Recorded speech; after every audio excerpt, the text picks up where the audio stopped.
the efficacy of prayers or of sacramental signs to their mere external performance apart from the interior dispositions that they demand is to fall into superstition. Dingi, pamahiin nga kuna tayo, that is superstition. So bawal gayam na gito nga pamahiin. Explain ko dito in basa ko English siguro narigat nga maawatan. Nga explain tayo the example ngayon baga na dito kat siguro maawatan tayo dito nga pamahiin. Ti pamahiin gamin gayam kat against the first commandment. So gayam no adati pamahiin tayo dapat i-kumpisar tayo digita ta it's against the first commandment. Kat no explain tayo kat maawatan tayo mat nga agpasumot piman dito ibagbaga next in John Paul II itinapan ng explain nga may sa nga iparit iti first commandment kat dito superstition wano dati pamahiin conforme nga pamati nga han nga naibasar iti Biblia na tano Kristiano ka no Katoliko ka ti pangibasaram iti pamatin de parosuro ni Apo Jesus nga da iti Biblia sumano han nang insuro iti Biblia nga patsyon dito han mo nga patsyan kuma ngam no pinatim gaputa isumuti ko nada pamahiin di jay na for example the example na dito kat kas pagarigan na daytoy famous nga nakita adagamintin may nang nagpa-bless kanya iti Santo Niño na kunakat apay nga pa-bless mo ito kasi father malakas daw pampaswerte kunana so nga ijay nga natauhan nga ni agpay sugayam dati baga-baga dagiti nga exorcist nga dati kumalkalat nga image si Santo Niño nga Santo Niño de la Suerte so dijay na pamahiin dijay although it is a Catholic name, Santo Niño, but the practice, the belief system is very wrong and very against the Catholic doctrine. Ta iti Catholic doctrine, tiribol to apukat nga mangted iti swerte. It is not the image that gives you swerte. And even that swerte is not Christian. The term swerte katan nga haan nga Krisyano apo dito. Nagapu iti dadumang nga religion dito. Never nga insuro ni Apo Jesus nga aramidam dito tapno agkaswerte ka na ti insuro ni Apo Jesus kat agsingsingpet ka tong palam dito kat ni Apo Dios bendisyonan na ka so bendisyon han nga swerte sabali Apo ti swerte sabali Apo ti bendisyon kat ited ni Apo Dios gaputa deserving ka gaputa inaramin mo jay lintag na ngam ti swerte kat aramidam dito nga ritual aramidam di jay nga bambanag ikabil mo dito jay balay mo tapno ma-attract iti good luckin ka kat bumaknang ka kasi always swerte is related to money na ngam ti blessing kat haan nga necessarily nga money is even a warning in the Bible you cannot serve both God and money so nga kunana ijay na so nga ti swerte kat pabaknang ngam niya po Diyos ang kasi ti after na money is just a consequence of your happiness of your blessing kasi kasla ni Abraham ni Abraham hanamot nga ingagara nga binmaknang ti kayat na patsuruto na dilintag ni Apo Dios ngam ni Apo Dios gaputa nakita na ti faithfulness ni Abraham pamati na ken panagtudyo na panangtungtungpal na iti isursuro ni Apo Dios isungan na bendisyonan isuna so kakabsat ken Kristo it is against the first commandment kunada iti CCC paragraph 211 dagiti superstition dagiti pampamahin dagiti belief system nga haan nga na Christian one. Ado apo iti belief system karor kada tayo nga Cordillera na amot kadi nga Cordillera na amin ato nga Pilipino kadagiti feng shui or whatever dita na nga pampamati nga haan mat nga na inaig iti kina Kristiyano. So diya superstition any superstition is against the first commandment. Napinta sa apo dito example na when one attributes an importance in some way magical to certain practices otherwise lawful or necessary. They magical. Anati kaya na sa unti magical. Di dyan ngay, for example, dito nga holy water kanukat makaagas, isungat tumarin nyo, magical di dyan. Kasi lang one. Kasi lang nga, the power is attributed to the thing itself, hangakin ni Apo Diyos. Remember the purpose of the sacramentals. The purpose of the sacramentals, these are externalization of our faith inside. So timang cure ken ka, timang ted ken ka ti blessing ka ti pamatim ken ni Apo Dios nga na externalize nang kadagitoy nga bambanag. So it is not this holy water that heals you, but it is your faith in God. It is not this crucifix that protects you, but it is your faith and confidence in God. Kasya na aan nga daytoy ribulto iti mangited ken ka iti swerte no di jay gagat mo, di jay pamatin day talak mo ken ni Apo Dios. Kasi kumatiyo susto. So nga maiwasan ko man dagitoy nga superstition. Kasi man apo na agpasumat na no ada apo iti text yo concern yo isalud lang tapno mas explain tayo. Very short gamin nito explanation natin, one paragraph lang more or less maawatan tayo mat na amin nga pamati, amin nga pamahiin nga nahihan nga nailin niya iti pamati tayo kas Kristyano Katoliko may kontra apo ti commandment number 1 kat ulitok ti commandment number 1 iso nga number 1 nga number 10 gaputa para kini apo Dios dito ti pinaka-importante na pinaka-importante mas importante pa nga di pumatay kat commandment number 5 na so mas importante dito nga mas seryoso gayam nga basol dati superstition ngam day pumatay siguro ta apay ti superstition gaman ket directly nga basol mo kini apo Dios ta imparit na dito nga talaga madina nga talaga dito. Okay, number 2 nga iparit na ti commandment number 1 ket dito sin nga mawagan nga idolatry na idolatry. So amo to ti idolatry niya ngam ibasak man dito kunana iti paragraph 2113. Idolatry not only refers to false pagan worship.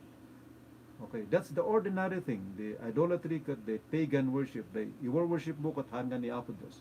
No worship mo ti duma, that's already idolatry. If you make money your God, that's idolatry na. If you make other beings as God, that's idolatry. Kat kunana nito ti idolatry lang kat haan lang nga kinapagano nya. So nga ti idolatry kat haan lang nga de pinapagano nga aramid kunana dito. So nga dito ti mas importante nga kitaan tayo. It remains a constant temptation to faith. Idolatry consists in divinizing what is not God. Di aramidem nga didyusan ti anmot nga putpurno a Dios. Tamay may sangrot ti Dios. Ngam no inaramid mo ti daytoy nga banag nga didyusan, that's idolatry na bawal di jay. Man commits idolatry whenever he honors and reveres a creature in place of God. So nga no isukat mo kini apo Dios ti may sa banag. For example, din bagatoy tatay. For example, no ti panangkitam kini Mama Mary ket nangat-ngatong ni apo Dios, it becomes idolatry. No ti panangkitam dita ribulto ket kasla nga isunday ta ti Dios mo nga mas mamati ka dita nga mangted ti whatever ken ka, it's idolatry nya deti kay nasawan. So nga ni Apo Dios laang oray no Mama Mary deta santo deta nagmilagro deta ti pamatin lata mas ngato lata ken ni Apo Dios. Whether this be gods or demons, for example Satanism nya may sanga very obvious nga idolatry kat the Satanism. Ado apo ti satanista na they worship Satan as their god. No we worship mo ti power na dito very common kada tayo tata especially dito panagpolitika man nata.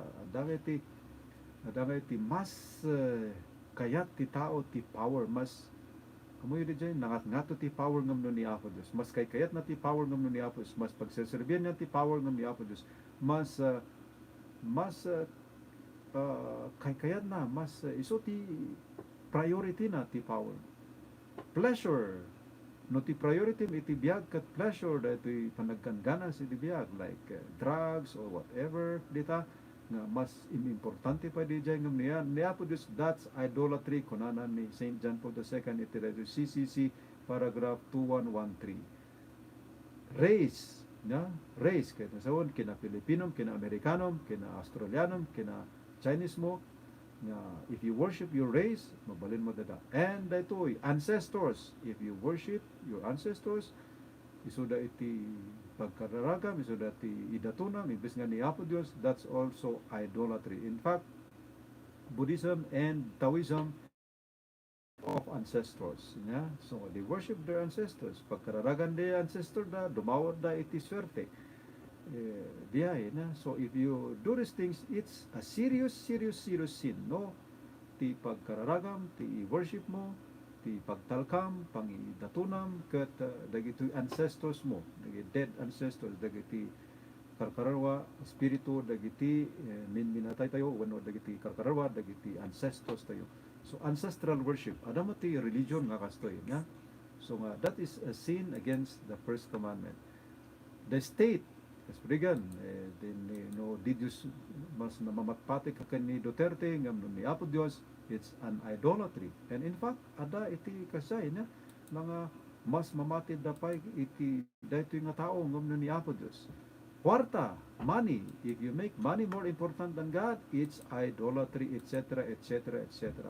So anyaman nga banag tao, animal, uno anyaman dito'y lubong nga no susudeta iti mas importante ken ka ngam no niya po Dios, that's idolatry. Kunani Jesus nya, you cannot serve God and mammon. Ano mabalin nga pagserbihan niya po Dios ken kwarta wano kinabaknang Matthew 6:24 na many martyrs died for not adoring the beast.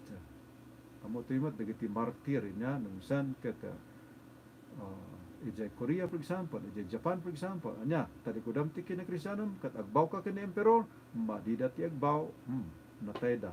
So na martir daga po iti dayta. Yeah?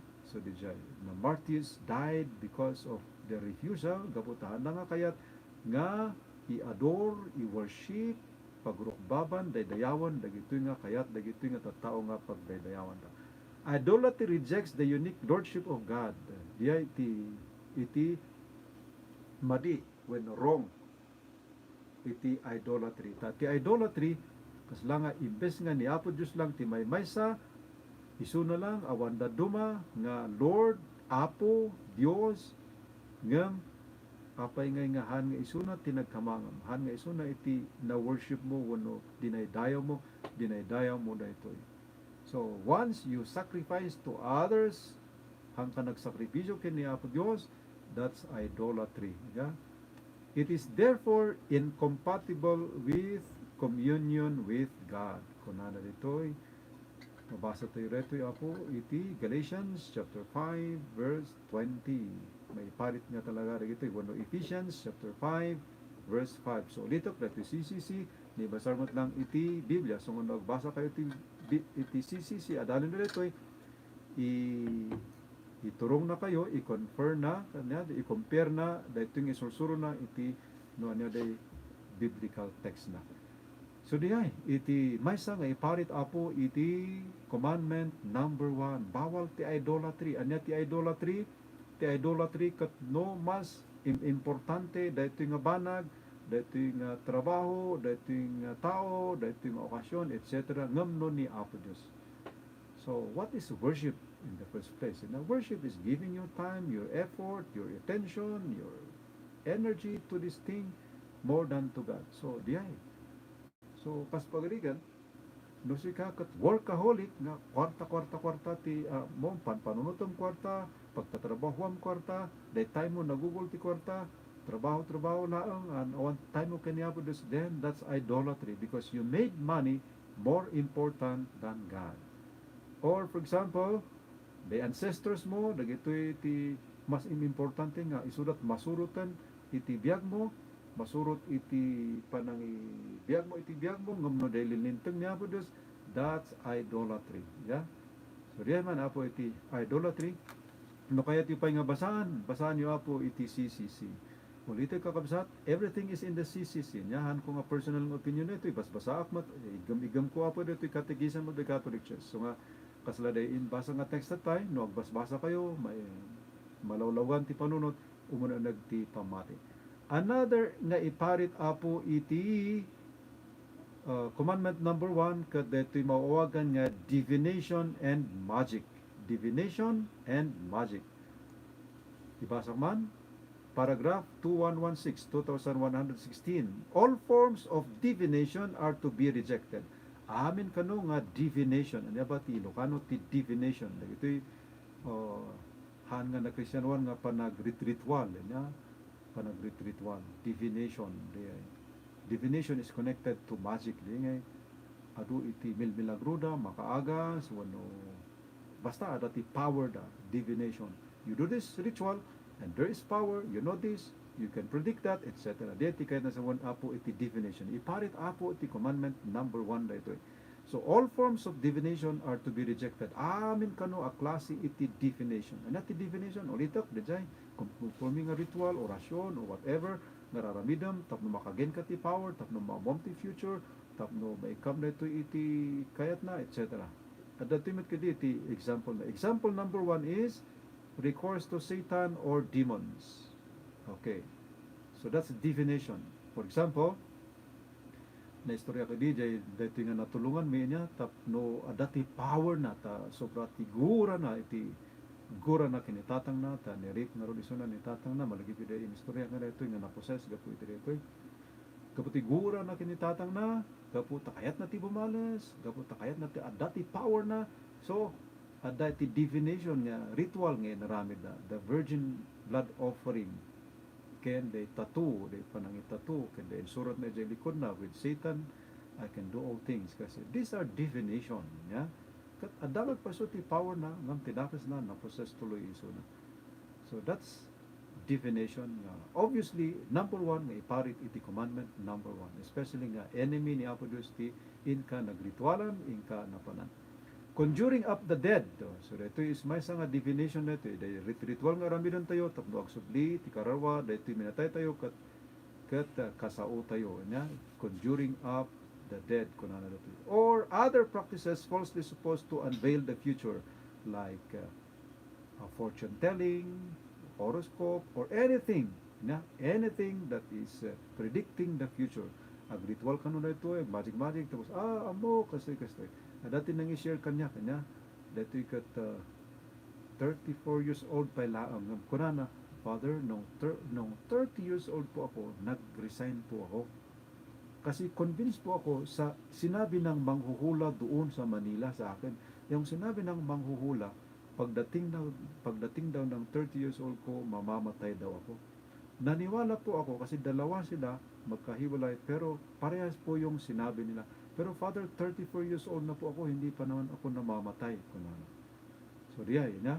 So, negative effect na, no, mamatpati ka kadagito nga bambanag. So, nga iparit apo iti commandment number 1, that fortune telling, or anything that is predicting, or studying this, doing that, ritual nga dito, or orasyon nga dito, tapno mamuan tayo, dito nga mapasamak to.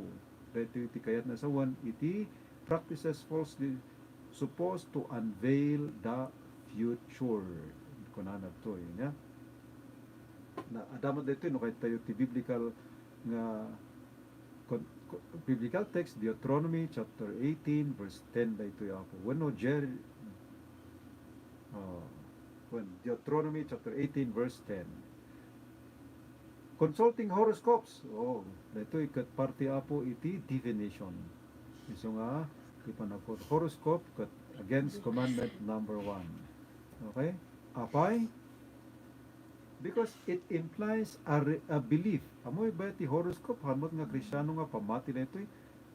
Sa balimat nga religion tinang invento dito. So nga, if you do horoscope, you are practicing another religion. Tada ito nga pamati ti sabali nga religion. Nga pamati apo iti Krisyano ti horoscope. Iso nga no, agbasbasa ka ti horoscope. Karkaroon na patpatsyan. Namati ka iti pamati ti religion ngahan nga na Kristyanuan. Iso nga may parit apo iti religion tayo dito because it is a practice of another religion. Hala, kas na awan-awan lang ng actually no, tutuusan tayo kat agpaisomat horoscopes. Astrology.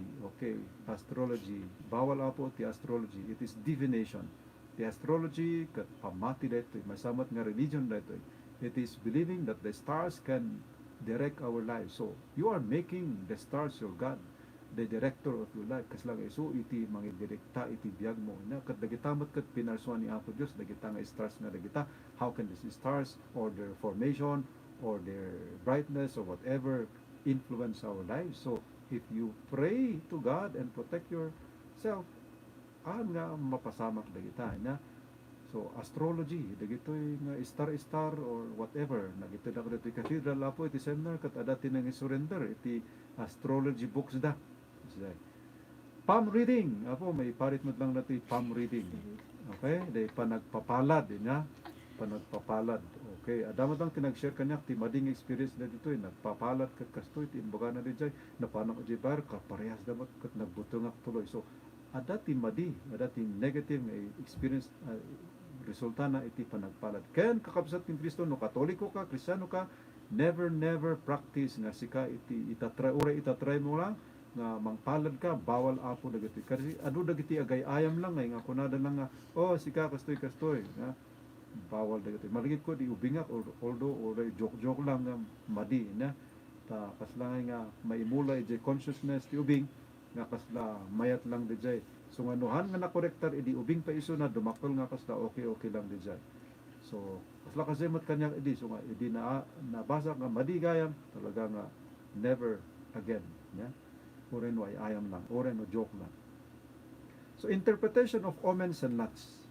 Anati kena sa one dito day panang day pamahiin ya, day basaom iti daytoy kat senyales nga kasay, dijay kat senyales nga kasay. So nga madimot dijay agkararag ka nga ikan na ka ni Apo Dios ti senyales. Bawal Apo dijay. It's omens niya di senyales. Dijay na dahil mabas lang day black nga kastoy ti meaning na. So when it come to meaning na you are interpreting those things as omens for something. So nga ti implikasyon na gamin dijay kasla nga awan talag mo pamatin kini Apo Dios nga isunod ti mangkontrol iti amin kasla bas namati ka iti power iti kasjay nga napasamak nga kastoy ti resulta na. So that's the meaning. And the phenomena of clairvoyance. Dagitoy tao nga ada kano ti gifda nga amuda daytoy hidden things. Nya bawal Apo dagijay. Ken dadagiti tao nga mangikararag ta maikanda iti power to know the future, power to know hidden things, power to know dagitian nga amuti ordinary nga tao. Clairvoyance dijay bawal Apo dijay nya. Datayo nga tao nga fallen angels. So nga no fallen angels adati spiritual power dangam datayo awan dapat iti spiritual power tayo. So nga dagiti agpatpatulong ako na nga dapat maikat dito ubing pa lang dito kat adan ti amuna kas lang day amuna no dijay nga lugan kat maaksidentento or amuna day nangipanan dayjay etc. So ako na dapat ma-pray over ka, matulungan ka tapno maawan data because it's not normal nya bawal data han nga dapat data kat dijay gamin nga so nga nagkasiiso na ta pray over da kano iti may nga kulto idi. So dijay, that's the negative effect of divination. Another form of divination kat recourse to mediums. Ya, mediums amoy ba di mediums dagiti malugluganan wenno dagiti masapsapian kat agsao kanyada dagiti ni espiritu or dagiti ni whatever ya. Bawal Apo dijay. Ti mediumship. Ado ti mediums ya. Dagitoy ulita dito nga tao, dito nga medium, pagluganan ni kasay, minatay, wano pagluganan dito espiritu, pagluganan kano ni Santo ninyo, ni Mama Mary, mediumship Apo diri. So da kayo kakabsat, ta uso-uso dito bagyo tata dito, especially di nag-pandemic, adutin grupo nga nagpatulungan at least nagdengeg da kat insarden da kat praise be to God, ta sinmardeng da niya, nga madalat ta mangitultuloy niya. Ti medium ulita kat dito kano day pagluganan ni Mama Mary kano, ni Santo Niño kano, ni San Roque kano, ni Compomit na Santo kano, kat so nga makaagas ta ni tiagagagas kano kat ni Santo Niño, tiagagagas kano babaan kanyana kat ni Santo or whatever dita niya. Do not believe in them. It is in our doctrine. It is against the first commandment. It's a mortal sin. It's a big serious sin Apo daytoy. So nga sabay ko da kayo nga mga raramid kat isardang tayo, at titinulong tayo, itungpalan tayo Apo ti bilin ni Apo Dios. Mediumship is against the first commandment. It is divination. Yeah? In the last analysis, other human being, the purpose na gito yung divination kat to control other human beings. Kat agpasumat niya, as well as wish to conciliate hidden powers. They contradict the honor, respect, and loving fear that we owe to God alone. Ni Apo Dios lang kumati dayawan tayo, nga sa balikit din gapot ada daytoy nga tao nga ada iti kakayanan na nga mangagas isunakit din ti may daydayo isunakit din ti apan da sursurutenan isunakit din ti tungtungpanan daykit di ibilbilin nan ti aramidan da imbes nga day bilin ni Apo Dios ti surutan da isursurot ti simbaan ti surutan da haanan ta daytoy nga ibagbaga daytoy nga medium daytoy nga ritual no anati remote nga ritual ison iti surutan tayo ison iti biag tayo. So that's idolatry, that's against that's divination, that's against the first commandment Apo. Limampas tayo Apo iti oras. So nga pasensya kayo na po ituloy tayo daytoy napindan sa topiko tayo nagsubli tayo into no Sabado nya. Kakabsat ken Kristo importante Apo ti commandment number 1 tumpalan tayo dagito and naka-step 1 tayo siguro iti pamati tayo no talikodan tayo amin dagito nga iparparit Apo iti commandment number 1. Agyaman na, can God bless you all. Intay gibusan baban iti intay panagyaman kini Apo Dios iti nagan ti Ama, ken ti Anak, ken ti Espiritu Santo. Amen. Apo mi Dios, dayaw gloria iti ipamiken ka,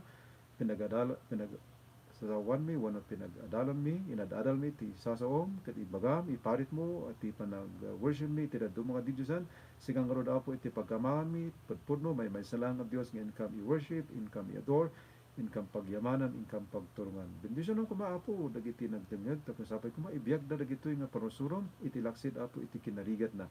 Numisan Apo, kat adu dagiti contradictions, Apo, adu Apo, dagiti bambanag nga, makaparigat kada kami gapo iti siguro nabangunan abiyag ng sabay ko maapo sika iti mangi remedyo bendisyonam dagiti nakangeg tapno i biagda apo dagiti nga panursurom ikam kad isuda iti wayawayaken kedet tapno iti laksid iti kinarigat iti panangibiyag iti pamati karkaro iti daytoy moderno panawan kat sapay ko maadalat ati inspirasyon da ken kired da amang ibiyag iti daytoy a pamati da dawatan mi amin dagitoy gapomot lang ken Kristo nga anak mo ken apo mi. Amen. Itinagan ti Ama, ken ti Anak, ken ti Espiritu Santo.